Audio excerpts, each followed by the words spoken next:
If you've ever eaten cold turkey out of the fridge as a mom, because what else are you gonna eat? And there's prepared turkey and a half an apple from my kid's lunch, I'm with you, 100%, 150%. This is kind of gross, but also like I'm starving. Why? Why do I do this to myself? It's 2 o'clock.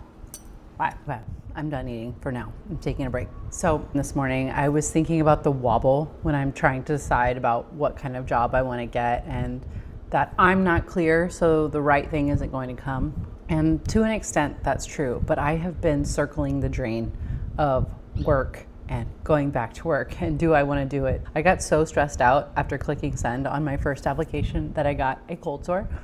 I think there was a lot going on, and I was also under a lot of pressure that I put on myself, and I had this really beautiful, clarifying conversation with my partner on Saturday morning. I had been up for a while, frantically job searching, seeing all the part-time stuff that pays $15 to $25 an hour, that I'm like, do I really want to give up my free time for this?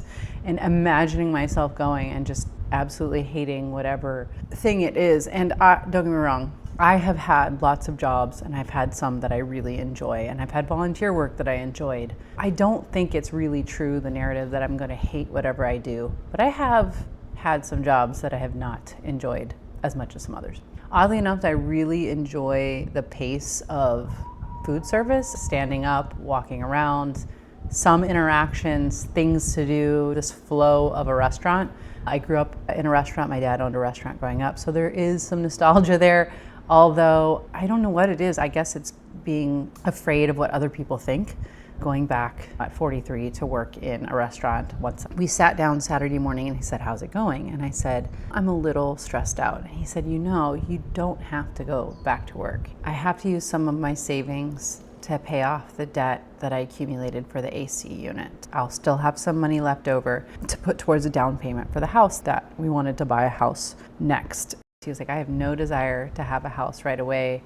In my mind, I had made up this whole narrative that I had to provide everything. I was putting extreme pressure on myself to buy a home. And the truth is I want to buy one other rental property, investment property, before I buy a house for myself.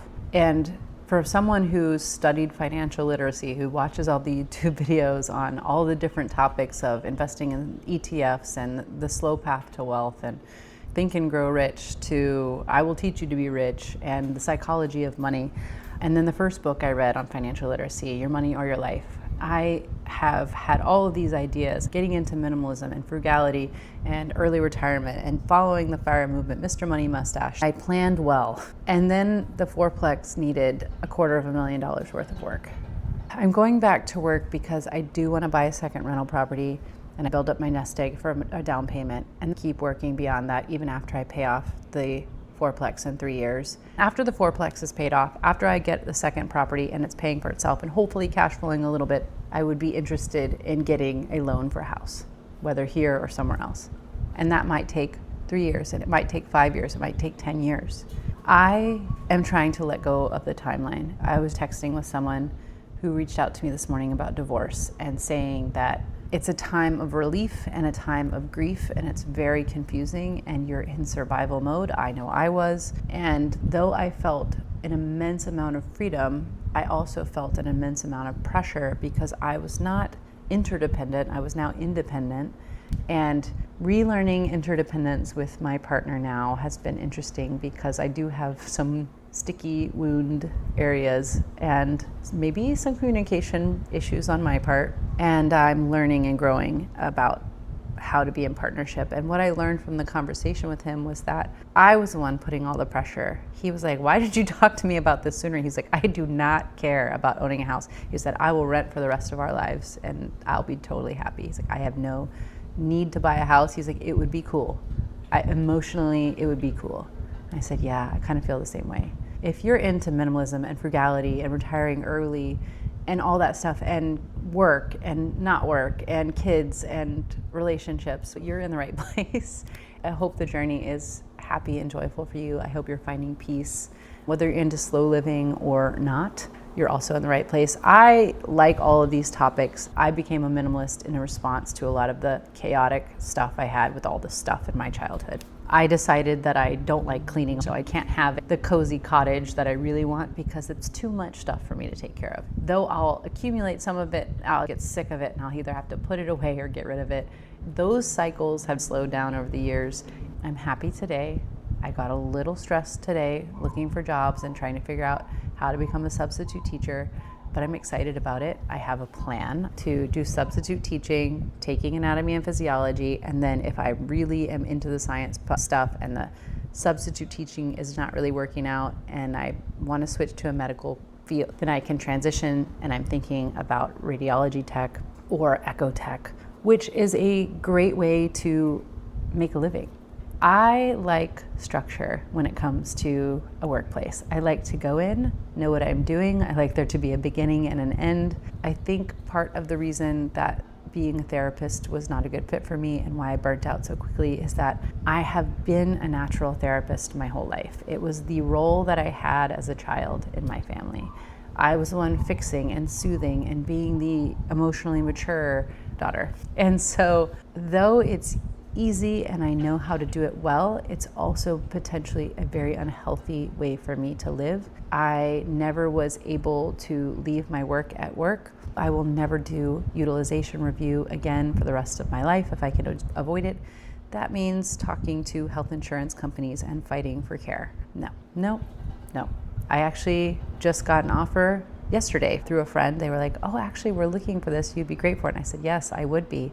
I respectfully decline. But I love working with children. I did AmeriCorps in undergraduate school, and I was a caretaker too, and I worked in hospice, and I worked in food service, and I've really liked a lot of my careers. Oddly enough, being a therapist was one of my least favorite. I worked for 10 years for that one and paid $100,000, but sometimes that's the price of life and of learning. Sometimes it's simply life experience that teaches the best. But I have learned so much, and I've gotten a lot of seeds planted from watching videos on YouTube. So I continue to make content for people like me who aren't perfect. Maybe you're type B+, and you're trying your best. And I'm here to be there for you and to say, good job. We're all doing the best we can with what we have. And sometimes that's just simply a very small amount in a day. So you've done enough, you are enough. And what Stuart Smiley would say, what does he say, the SNL guy? Something about, gosh darn it, people like me in the mirror. I love those affirmations. I'm gonna have to do a clip of that. But yeah, thank you for being here. If you like content about slow living and or minimalism, frugality, financial literacy, real estate investment, retiring early, or just simply life on life's terms, burnout, career change, you're in the right place, I would love a like and a follow if possible. If not, totally fine. I still hope to see you back here. I will continue to make content. I feel like I was making content at a breakneck pace, and that was a decisive factor in me going back to work. I love making content. I do not want to get sponsorships. If the right number came across my desk, I would do it. And if it was the right company, I have morals and ethics. I'm not just going to take anyone. But I turned down free clothes from Aloe Yoga. Okay, they emailed me. I have proof. And I turned it down. And now I'm kind of kicking myself because I actually do like their stuff. But it was in one of my extreme minimalism frugality times. And I was just like, this is a bad thing to be promoting, considering what I'm talking about. And now I wish I had the yoga clothes. Anyway, it was the right choice at the right time. It was the right choice. It's still the right choice. A little sad about it. That's all I'm saying. If you're still here, thanks so much. And please come back. You don't have to solve all your problems today or yours. That's it.